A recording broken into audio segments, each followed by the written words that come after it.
যদি আমি বলি বলিউডের এমন একজন অভিনেতা আছেন যিনি প্রায় ১২ বছর শুধু একটি সুযোগের জন্য লড়াই করেছেন, যাকে শতবার ফিরিয়ে দেওয়া হয়েছে, অপমানও করা হয়েছে, কিন্তু তিনি থামেননি।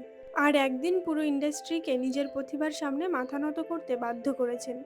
আজ জানবেন নওয়াজুদ্দিন সিদ্দিকীর অবিশ্বাস্য জীবন সংগ্রামের গল্প। আজকের গল্প আপনার জীবনকে বদলে দিতে পারে, তাই ভিডিওটি শেষ পর্যন্ত দেখার অনুরোধ রইল। ১৯৭৪ সালের ১৯শে মে ভারতের উত্তরপ্রদেশের একটি ছোট্ট শহর বুধানায় নওয়াজুদ্দিন সিদ্দিকী জন্মগ্রহণ করেন। তাদের পরিবার বড় ছিল, ভাই বোন মিলিয়ে অনেক সদস্যের সংসার। বাবা ছিলেন একজন গরিব কৃষক, পরিবারের আর্থিক অবস্থা খুব একটা ভালো ছিল না। নওয়াজুদ্দিনের শৈশব কেটেছে গ্রামের সাধারণ পরিবেশে। স্কুল শেষ করার পর তিনি বিজ্ঞান নিয়ে পড়াশুনো করেন। এরপর তিনি গুজরাটের একটি কেমিক্যাল ফ্যাক্টরিতে কেমিস্ট হিসেবে চাকরি শুরু করেন। বাইরের মানুষ ভাবত নওয়াজুদ্দিনের জীবন এখন স্থির হয়ে গেছে, কিন্তু ভেতরে ভেতরে তিনি সুখী ছিলেন না। একদিন তিনি বুঝলেন, যে কাজ আমাকে ভেতর থেকে আনন্দ দেয় না সেই কাজ করে সারা জীবন কাটানো সম্ভব নয়। এই উপলব্ধি তার জীবন বদলে দেয়। চাকরি ছেড়ে তিনি দিল্লিতে চলে আসেন। কোনো বড় পরিকল্পনা তার ছিল না, শুধু ছিল একটা স্বপ্ন, অভিনয় শিখবেন। দিল্লিতে এসে তিনি থিয়েটারের সঙ্গে যুক্ত হন, কিন্তু সমস্যা ছিল একটাই, সেটা হলো টাকা। থিয়েটার করলে সংসার চলে না, খাওয়ার টাকা নেই, থাকার টাকা নেই। অনেকদিন এমন গেছে যখন পকেটে কয়েকটা টাকার বেশিই ছিল না, কিন্তু তিনি হাল ছাড়েননি। নিজের খরচ চালানোর জন্য নওয়াজুদ্দিন একটি অফিসে নাইট গার্ডের চাকরি নেন। একবার ভাবুন, দিনে অভিনয় শেখা, রাতে নাইট গার্ডের কাজ। ঘুম নেই, আরাম নেই, বিলাসিতাও নেই। তবুও কোনো অভিযোগ নেই, কারণ তার লক্ষ্য ছিল পরিষ্কার। তিনি জানতেন আজকের এই কষ্ট একদিন তার সবচেয়ে বড় শক্তি হয়ে উঠবে। এরপর তিনি ভারতের অন্যতম সেরা নাট্য প্রতিষ্ঠান ন্যাশনাল স্কুল অফ ড্রামাতে ভর্তি হওয়ার সিদ্ধান্ত নেন। কঠিন প্রতিযোগিতা পেরিয়ে তিনি সেখানে সুযোগ পান।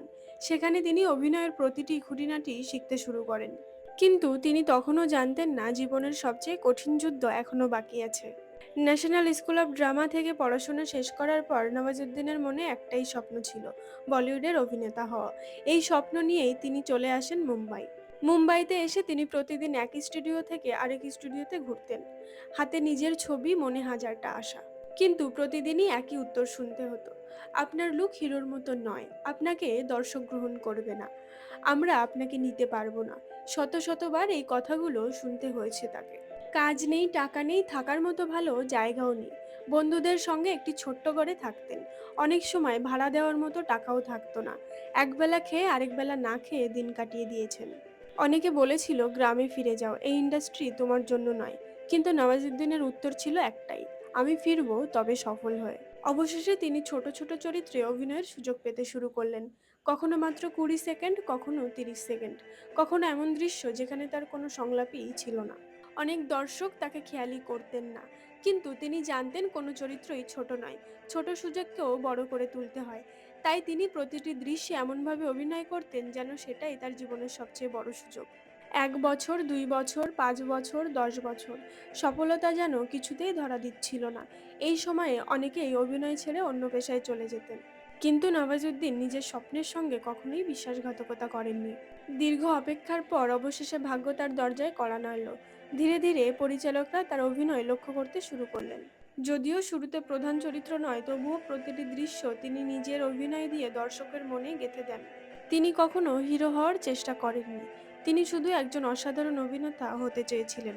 আর সেই কারণেই তিনি আলাদা হয়ে উঠেছিলেন। তারপর এলো সেই সুযোগ যার জন্য তিনি প্রায় এক যুগ অপেক্ষা করেছিলেন। গ্যাংস অফ ওয়াসেপুর ছবিতে তার অভিনয় পুরো দেশকে চমকে দেয়। ফয়সাল খানের চরিত্রে তার অভিনয় এতটাই বাস্তব ছিল যে মানুষ বুঝতেই পারেনি এটা অভিনয় নাকি বাস্তব জীবন। একসময় যে মানুষটিকে বলা হতো তোমাকে দিয়ে সিনেমা হবে না, সেই মানুষটির অভিনয় দেখার জন্য মানুষ সিনেমা হলে ভিড় করতে শুরু করলো। দর্শকেরা বললেন এটাই আসল অভিনয়।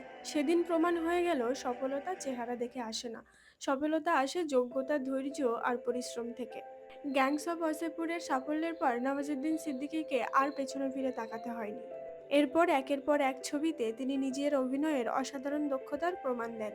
The lunch box, Badlapur, Bajrangi ভাইজানে তার অভিনয় দর্শকের মনে স্থায়ী জায়গা করে নেয়। তিনি কখনো শুধু নায়ক হওয়ার চেষ্টা করেননি, তিনি চেষ্টা করেছেন প্রতিটি চরিত্রকে জীবন্ত করে তুলতে।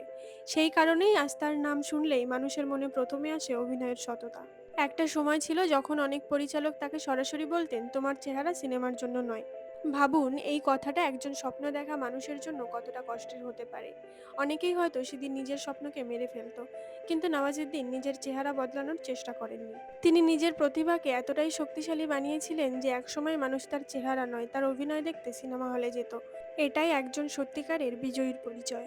আপনার স্বপ্নকে কখনো মানুষের মতামতের চেয়ে ছোট হতে দেবেন না, কারণ মানুষ আজ আপনাকে নিয়ে হাসতে পারে, কিন্তু আগামীকাল সেই মানুষই আপনার সাফল্যের গল্প বলবে। সবসময় মনে রাখবেন, সফলতা তাদেরই হয় যারা শেষ পর্যন্ত লড়াই চালিয়ে যায়।